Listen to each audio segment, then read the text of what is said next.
Okay, let's get rolling here. So I'm going to just be reading a few things to you. You're not really going to be able to see it on the screen, but it's just kind of covering what we are going to be going over as we're moving into, we're going to wrap up chapter 7 and go into chapter 8. Again, we're focusing on mental health, and we're going to talk about a few things that are really, really important. So I'm thinking I'm going to take this down.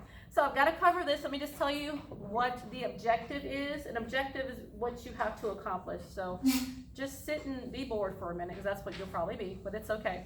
All right, so it says the students will identify the necessity for good mental, emotional, and social wellness, okay?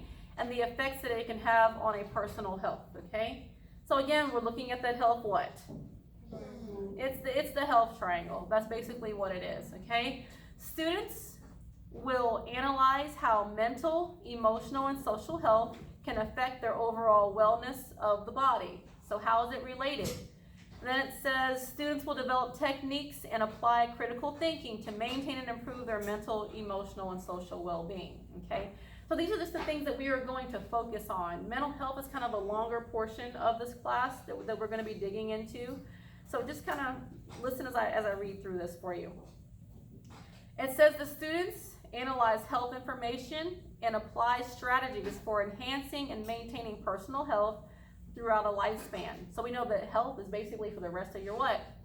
The rest of your life, okay? The student is expected to analyze strategies to prevent suicide, examine causes and effects of stress, and develop strategies to manage stress and cope with anxiety and depression. We know those are some really big things that kids deal with right now. Mental health is just a really big deal, okay? And we deal with a lot of anxiety, stress, and depression. So we really want to focus and cover those things.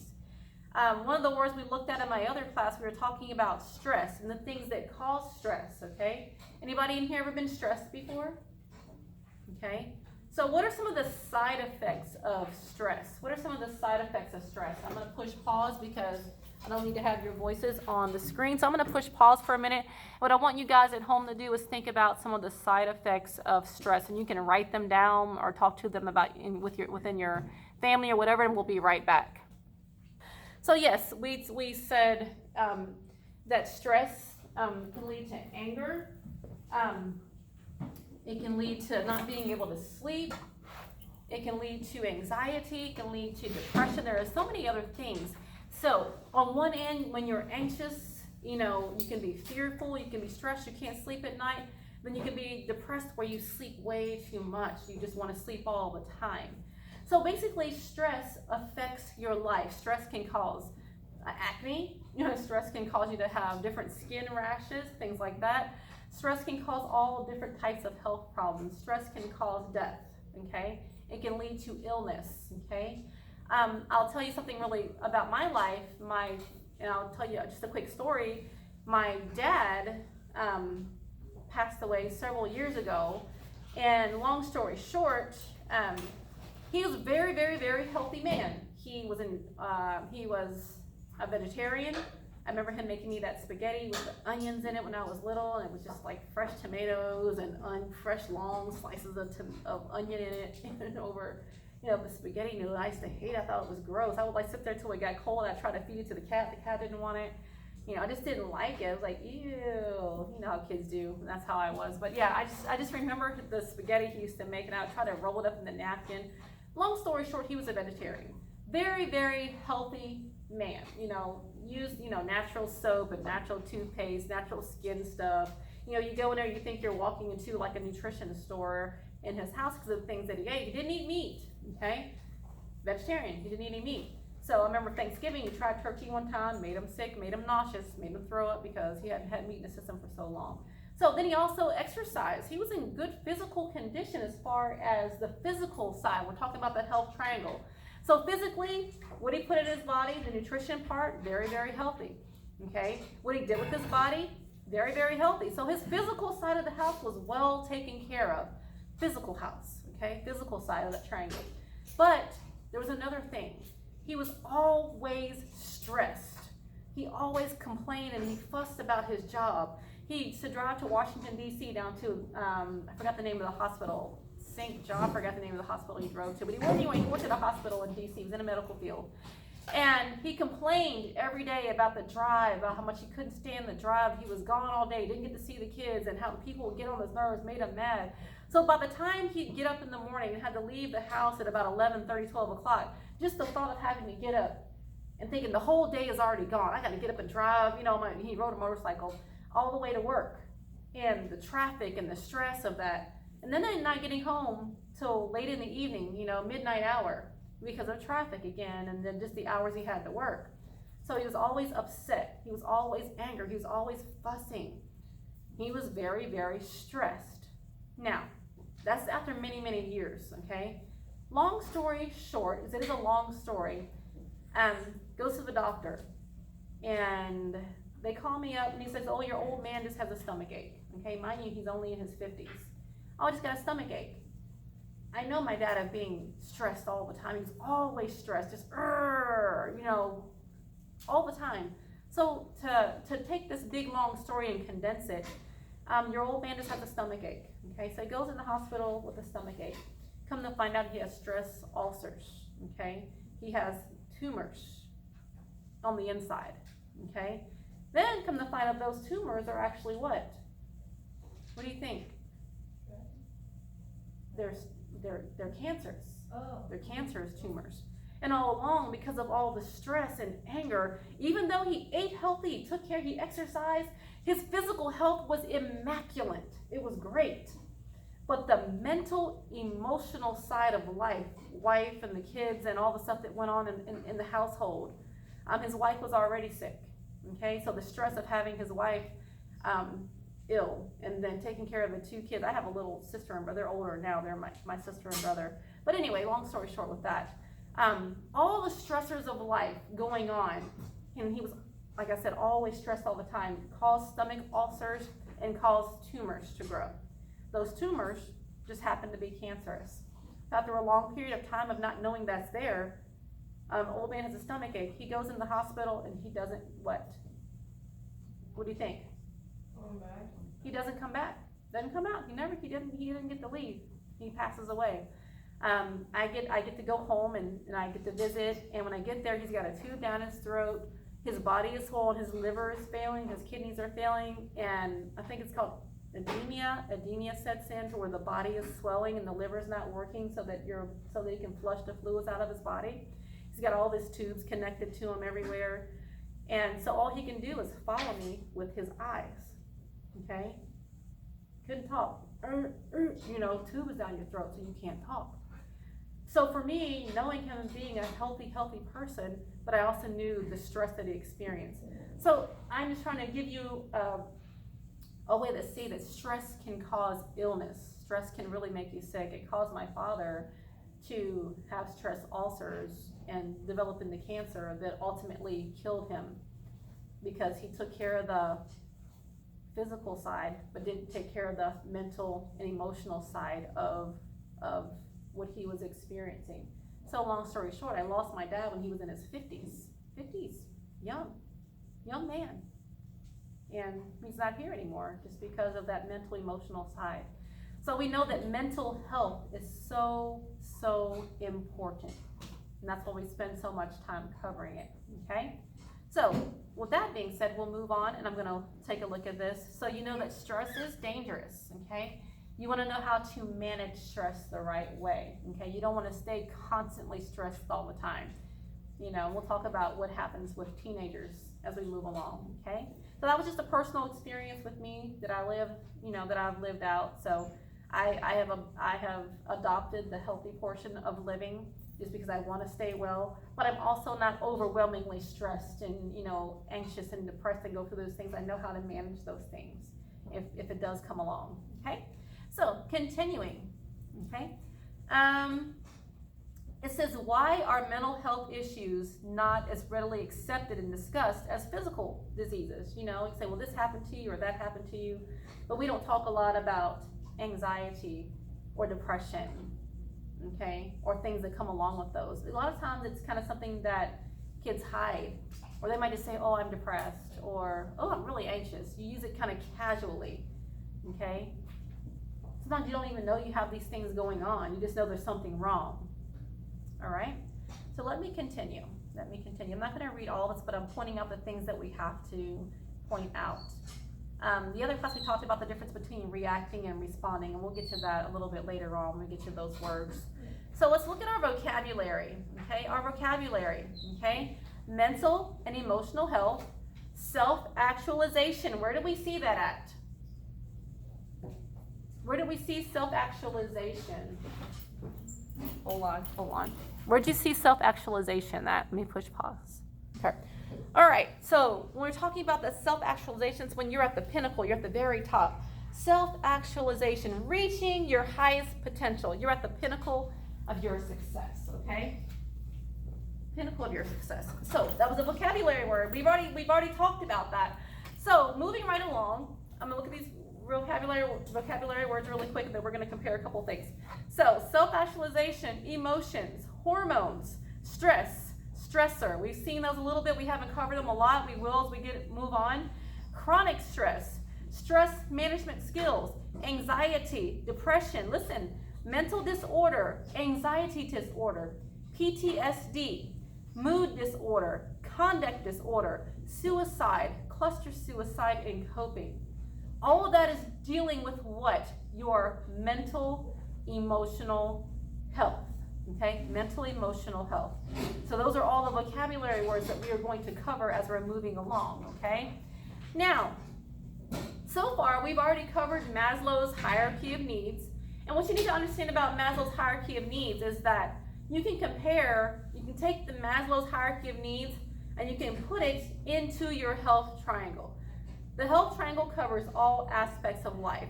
So if you take the bottom, remember, Maslow's goes from ascending order, it goes up from the biggest to the smallest to self-actualization. And you can take everything that's on the bottom, a level 1, which is physical, and you can place it onto the physical side of what? Your health triangle. Because you need what? Food, water, shelter, a place to use the restroom. Those basic needs. Basic needs go on that physical side, okay?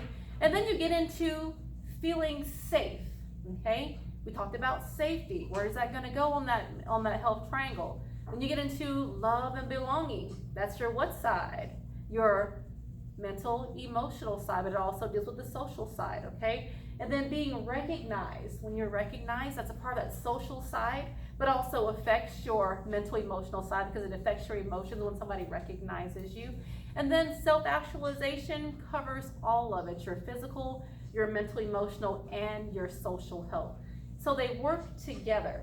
And so what we'll be doing, we'll be taking the Maslow's hierarchy of needs, and we'll be placing those things onto your health triangle to see how the two collide and work together. Does that make sense? I hope so. All right. So with that being said, I covered the vocabulary words. We covered a little bit of how we're going to be moving into mental health. But before we do that, we got to touch on our emotions. Okay, so we're going to look at the mental health as opposed to emotion. I'm just going to go over just briefly go over it. So I'm going to push pause for a minute while I switch this out. If y'all need to stand up and stretch for a moment, you can do that. Just kind of get up and wiggle around. Hey, I'll be right back. Let me push pause. Okay, returning. So, all right. So here we go.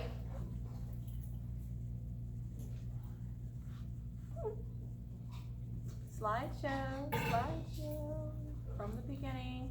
So now moving into emotions. We know that our emotions, and I'm going to do this pretty fast, guys, so you won't be too bored. Understanding emotions. We know that emotions affect all parts of your health triangle. They're focused mainly on the mental, emotional side. Think about it, emotions, emotional. They're different emotions.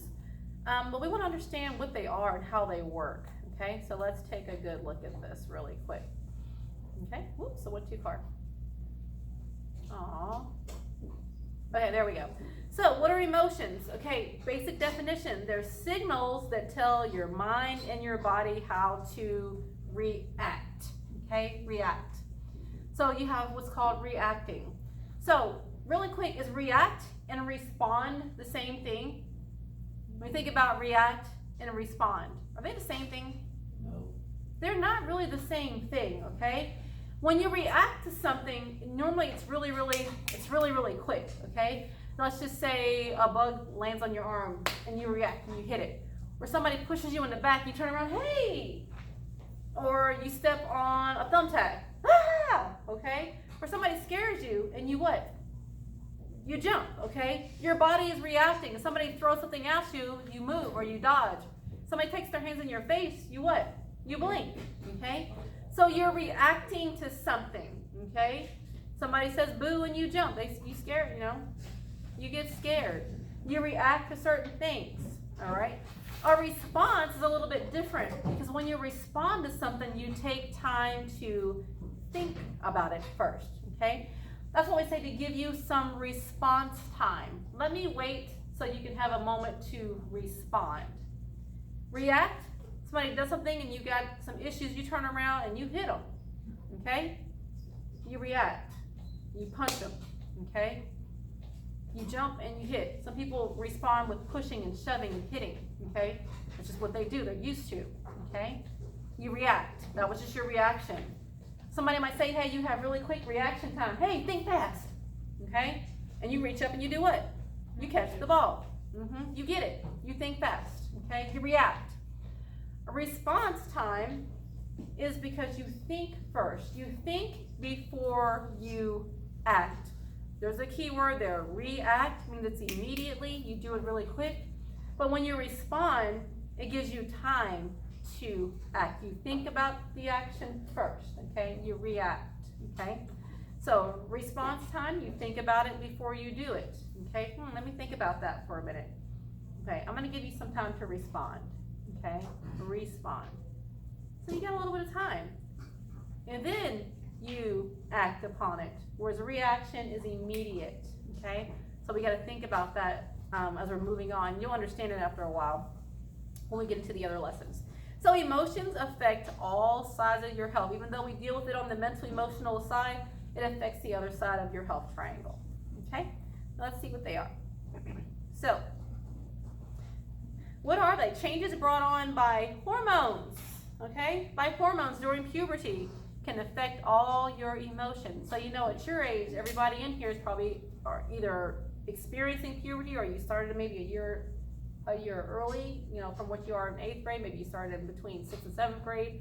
Some of you, maybe it's 9th, 8th, and 9th grade. But by some chance, all of you are going through growth spurts. You're developing, your bodies are changing, everything's are happening all over your body. We'll talk about what happens during puberty as we move on, okay? We won't get too deep into that right now. But the bottom line is that your bodies are changing, okay? And hormones are moving and things are developing right now. So that affects you emotionally.